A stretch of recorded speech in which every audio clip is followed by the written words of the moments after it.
नए साल की शुरुआत हो चुकी है। नए साल की शुरुआत में ही हिमाचल की राजनीति गरमाने वाली है। आपको बता दें कि भाजपा और कांग्रेस पार्टियों में इसी साल के शुरू में ही कुछ बदलाव होने तय हैं।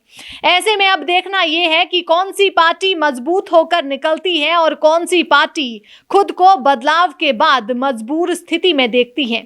जो मजबूत होगा वही हिमाचल प्रदेश में 2022 की सत्ता पर काबिज रहेगा। मंडी में प्रधानमंत्री नरेंद्र मोदी की रैली सफल बनाने के बाद अब सरकार व संगठन में बदलाव कर 2022 की तैयारियां चल रही हैं। भाजपा में लंबे समय से एक व्यक्ति के पास एक से अधिक पद होने पर उसे भार मुक्त करने की चर्चा हो रही है। इसे अमली जामा पहनाने की तैयारी है।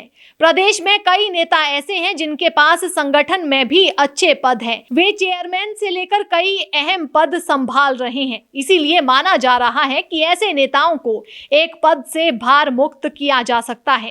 कई नेता लंबे समय से निष्क्रिय हैं, इन्हें भी आराम दिया जा सकता है। इनके स्थान पर अन्यों को पदों पर जगह दी जा सकती है। नए साल के शुरू में ही सरकार में भी कुछ चेहरे बदलने की कवायद तेजी से चल रही है। इसका कुछ संदेश मंडी में हुई रैली के दौरान भी दिया गया। प्रदेश सरकार में 4 साल से सबसे शक्तिशाली माने जाने वाले कैबिनेट के मंत्री को रैली के दौरान ज्यादा जिम्मेदारी नहीं सौंपी गई थी। कुछ मंत्री ऐसे भी थे जो वहां मौजूद थे, लेकिन संगठन की ओर से ज्यादा काम उन्हें नहीं सौंपा गया था। ऐसे नेताओं की भी छुट्टी हो सकती है। इसमें कौन किस दायरे में आता है ये तो समय ही तय करेगा। इस पर संगठन से लेकर दिल्ली तक चर्चा शुरू हो गई है। अब जल्द इसमें बदलाव होने की पूरी उम्मीद है। उपचुनाव में भाजपा को एक भी सीट नहीं मिली थी। इस कारण ये प्रक्रिया तेजी से शुरू हो गई थी।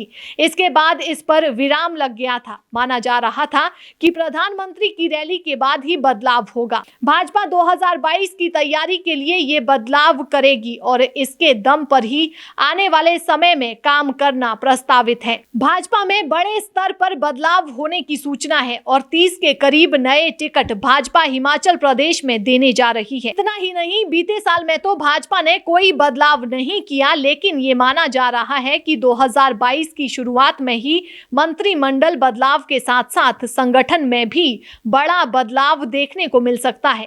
विशेष रूप से अगर हम बात करें तो मंत्रिमंडल में पार्टी के ही एक बड़े चेहरे के ऊपर गाज गिरने की पूरी संभावना है। इसके साथ ही संगठन की अगर हम बात करें तो यहाँ पर प्रदेश अध्यक्ष का चेहरा कहीं ना कहीं पार्टी मार्च महीने तक बदल सकती है। लेकिन अगर भाजपा के भीतर पहला बदलाव होता है तो वो मंत्रिमंडल में होगा, ये बात तय है।